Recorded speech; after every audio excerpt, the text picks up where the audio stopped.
Clean the windshield using STEK's X oil to completely remove any oil presents to avoid visibility issues. Remove any dust from the windshield and prepare for installation by spraying the slip tack solution.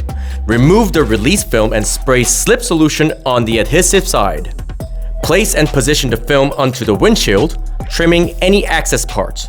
Remove the cap sheet while applying the slip solution. Apply slip solution between the glass and the film on the adhesive side. Use a squeegee to stick the film thoroughly. Trim the film according to the windshield. Remove any moisture from the surface with a squeegee. Carefully spread quartz on a film surface and wipe with a clean towel after about 2 to 3 minutes. Allow 1 to 3 days for the water to drain completely. This may vary depending on the climate.